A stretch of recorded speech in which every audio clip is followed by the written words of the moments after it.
Hello दोस्त, स्वागत है आपका हमारे YouTube channel IP star coaching classes में। मैं आईवी सर आज आप लोगों को कक्षा 10 में विज्ञान के बारे में रसायन विज्ञान के अंतर्गत आपका दूसरा चैप्टर चल रहा था, अम्ल, क्षार तथा लवण, जिसमें अम्ल के बारे में चर्चा हो रही थी। तो अम्ल के आपको बनाने की विधि हो गई, ठीक है। अब इसके बाद आपका अम्ल के प्रकार हो गया। अब आपको मिलेगा अम्ल के गुण के बारे में। क्या मिलेगा? अम्ल के गुण के बारे में, जिसमें आपको देखने के लिए मिलेगा पहला भौतिक गुण, ठीक है, अम्ल का भौतिक गुण। फिर दूसरा है अम्ल का रासायनिक गुण। फिर मिलेगा अम्ल का उपयोग। आई बात समझ में? अब अम्ल के भौतिक गुण के बारे में चर्चा की जा रही है। तो चलिए देखिए अम्ल के भौतिक गुण क्या होते हैं। तो अम्ल का भौतिक गुण होता क्या है, पहला पॉइंट के रूप में नोट करते हुए अभी लिखेंगे, लेकिन सुन लीजिए क्या होता है कि अम्ल स्वाद में खट्टे होते हैं। अम्ल क्या होते हैं? स्वाद में खट्टे होते हैं। और इसके बाद ये जल में विलेय होता है। क्या होता है? जल में विलेय होता है। और इसके बाद दूसरा पॉइंट आप नोट कर सकते हैं कि अम्ल नीले लिटमस पेपर को लाल कर देता है। अम्ल नीले लिटमस पेपर को लाल कर देता है। अब समझेंगे नीला लिटमस पेपर होता क्या है। जब आप लैब में जाएंगे प्रैक्टिकल करने के लिए, तो वहाँ पर आपको लिटमस पेपर लाल और नीला दोनों मिलेंगे, ठीक है। तो जो नीला लिटमस पेपर होगा उसको जब कभी भी हम अम्ल में डुबोएंगे, ठीक है, डुबोने के पश्चात आप देखेंगे जैसे ही डुबोते हैं या अम्ल की जो क्या निकलती है, भाप निकलती है, ठीक है, भाप के रूप में जो गैस निकलती है, जब अम्ल को हम खोलते हैं जैसे ही उसके संपर्क में जाएगा, डुबोते हैं तब पर भी ठीक है, नहीं डुबोते हैं तो हमें वह कलर देखने के लिए मिलेगा, ठीक है। कलर देखने के लिए वो धीरे धीरे क्या कन्वर्ट होता चला जाएगा, मीन्स रेड में हो जाता है, लाल में हो जाता है। तो कह सकते हैं अगर नीले लिटमस पेपर को क्या कर देता है, लाल कर देता है। और इसका तीसरा पॉइंट होता है अम्ल की प्रकृति संक्षारक होती है। क्या होती है? संक्षारक। का कहने का सेंटेंस यहाँ है कि अम्ल को हम क्या करते हैं, कपड़े पर, लकड़ी पर, प्लास्टिक पर इत्यादि चीज़ों पर हम क्या करते हैं, जब गिराते हैं तो उसको क्या कर देती है, नष्ट कर देती है। किसी वस्तु को नष्ट करने की प्रक्रिया ही संक्षारक कहलाती है। आई बात समझ में? किसी वस्तु को नष्ट करने की जो प्रक्रिया होती है वह क्या कहलाती है, संक्षारक कहलाती है। आई बात समझ में? क्या क्या आपको बताया गया अम्ल के भौतिक गुण में कि अम्ल क्या होता है, स्वाद में खट्टे होते हैं, जल में विलेय होते हैं, अम्ल नीले लिटमस पेपर को लाल कर देते हैं, अम्ल की प्रकृति संक्षारक होती है, जैसे या अर्थात कपड़े, प्लास्टिक, लकड़ी आदि को क्या कर देते हैं, नष्ट कर देते हैं। चलिए देखिए लिख लेते हैं इसमें। पहला पॉइंट लिखेंगे कि अम्ल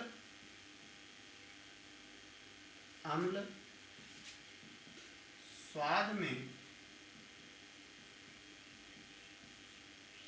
खट्टे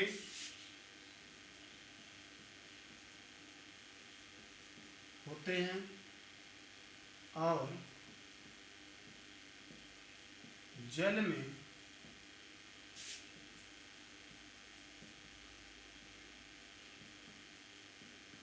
विलेय होते हैं। दूसरा आपको मिलेगा अम्ल नीले लिटमस पेपर को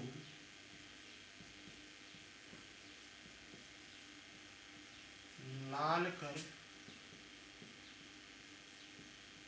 देते हैं। तीसरा पॉइंट आपको मिलेगा अम्ल की प्रकृति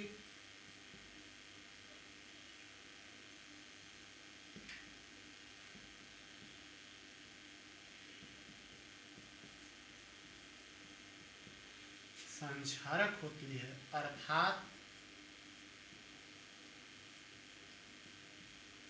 अम्ल कपड़े, लकड़ी,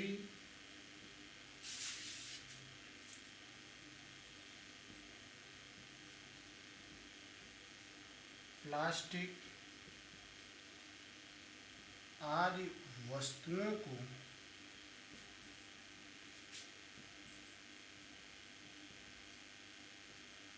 नष्ट कर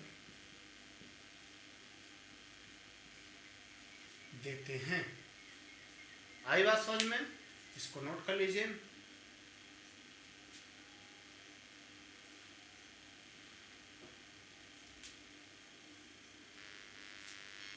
देखिए अब आपका है रासायनिक गुण। क्या है? रासायनिक गुण। जिस प्रकार से भौतिक गुण था कई पॉइंट्स में थे, उसी प्रकार से रासायनिक गुण भी कई पॉइंट्स में आपको मिलेंगे।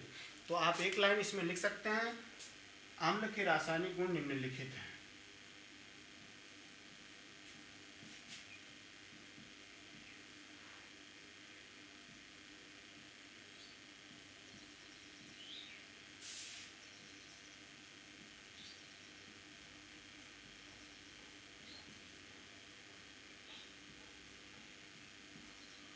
पहला,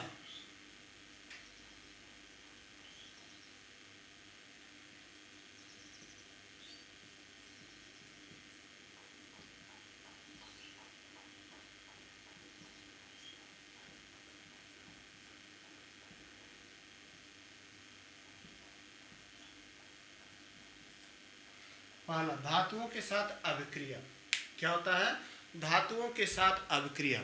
तो ध्यान दीजिए कि अम्ल, ठीक है, अम्ल सक्रिय धातुओं के साथ अभिक्रिया करके हाइड्रोजन गैस मुक्त करते हैं।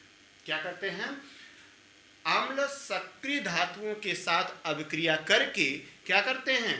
हाइड्रोजन गैस मुक्त करते हैं। क्लियर हुआ आपका? लिख लीजिए इसको।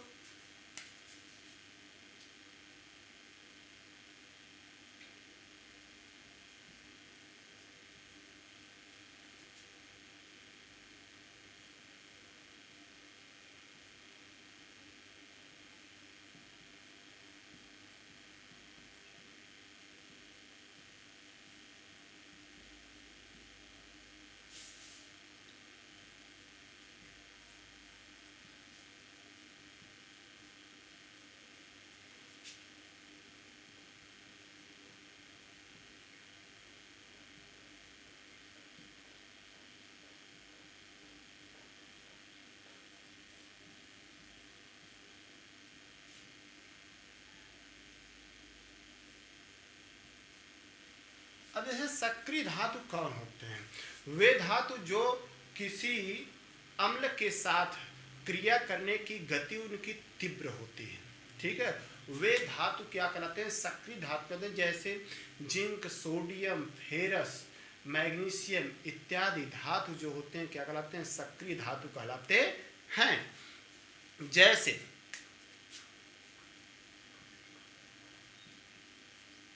जैसे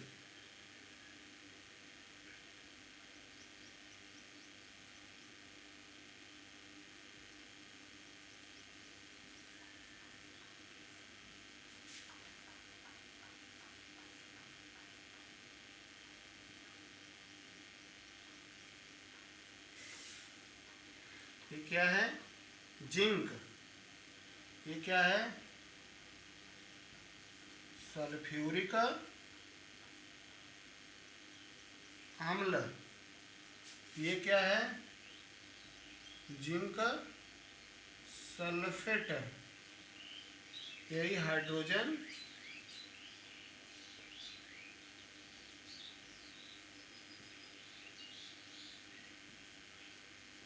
ये तीर का निशान जो होता है ये गैस को प्रदर्शित करता है। आई बात समझ में? ये गैस को प्रदर्शित करता है। अगर तीर का निशान ऊपर की तरफ है तो गैस का, नीचे की तरफ है तो सॉलिड का, अगर इक्वल है तो लिक्विड का, द्रव का को प्रदर्शित करते हैं। आई बात समझ में? ये हो गया। अब आगे ले लीजिए, ये क्या हो जाएगा? Fe plus Cl। चलिए ऊपर लिख देते हैं, इसको नोट कर लिए हैं।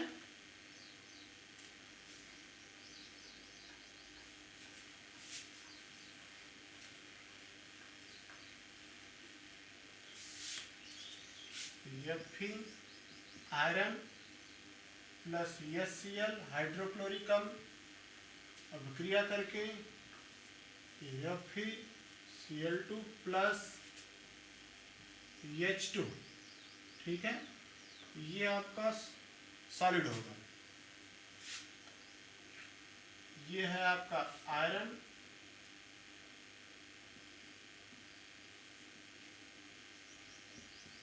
हाइड्रोक्लोरिक अम्ल, ये आपका है फेरस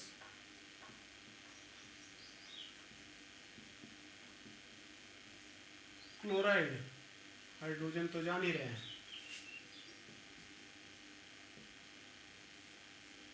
हाइड्रोजन। आई बात समझ में? तो इसको आप जो है धातुओं के साथ अभिक्रिया में क्या कर सकते हैं, नोट कर सकते हैं। आई बात समझ में? अब देखिए दूसरा नंबर आपका, चलिए देखिए तीसरा आपका है धातु कार्बोनेट तथा धातु हाइड्रोजन कार्बोनेट के साथ अभिक्रिया। ठीक है, धातु कार्बोनेट तथा धातु हाइड्रोजन कार्बोनेट के साथ अभिक्रिया। तो इसमें क्या करते हैं कि अम्ल, ध्यान समझिएगा, अम्ल धातु कार्बोनेट तथा धातु हाइड्रोजन कार्बोनेट के साथ अभिक्रिया करके कार्बन डाइऑक्साइड उत्पन्न करता है। क्या करता है? कार्बन डाइऑक्साइड उत्पन्न करता है। तो लिख लीजिए कि धातु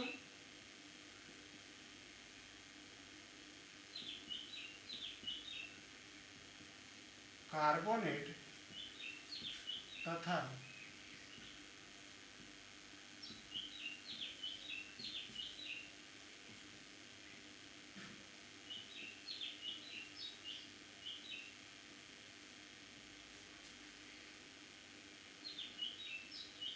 यहाँ अम्ल लिख लीजिएगा,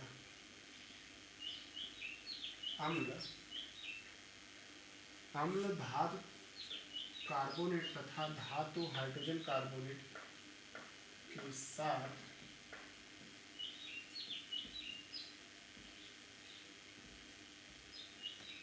अभिक्रिया करके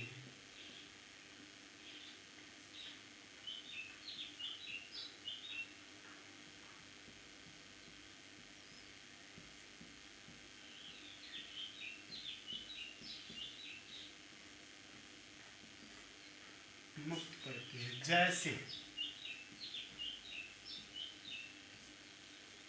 आई बात समझ में? इसको नोट करिए।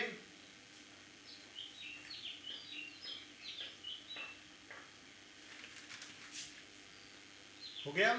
देखिए जैसे क्या लेते हैं, पहले धातु कार्बोनेट के साथ अभिक्रिया कराते हैं। किसके साथ? धातु कार्बोनेट के साथ।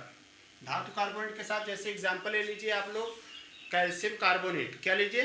कैल्शियम कार्बोनेट CaCO3 प्लस अम्ल HCl कराएंगे, अभिक्रिया करा रहे हैं तो क्या बनेगा? बनाइए। पहला बन रहा था कार्बन डाइऑक्साइड गैस मुक्त होती है, तो जो कह रहा है उसको पहले बना लीजिए। कार्बन डाइऑक्साइड गैस मुक्त होती है, CO2 बन गया।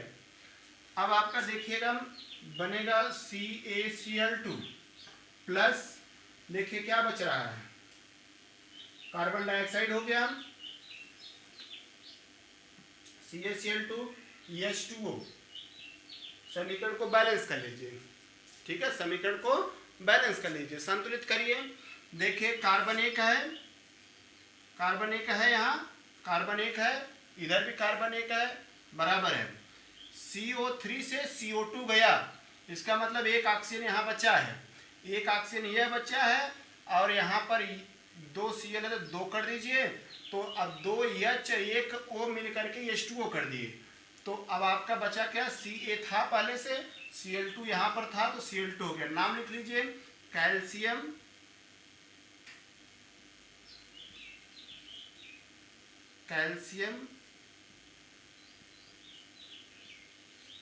कार्बोनेट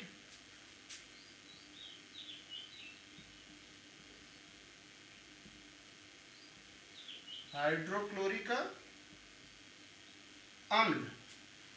ये तो कार्बन डाइऑक्साइड है, नाम जानते हैं,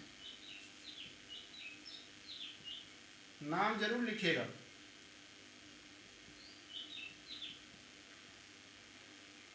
ये हो जाएगा कैल्शियम क्लोराइड।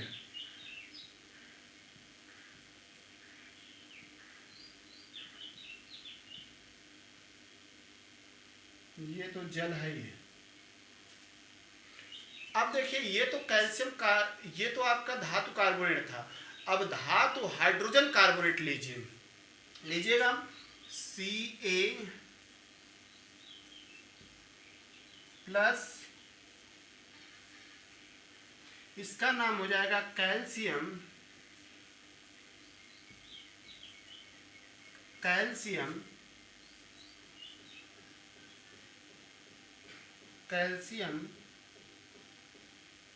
हाइड्रोजन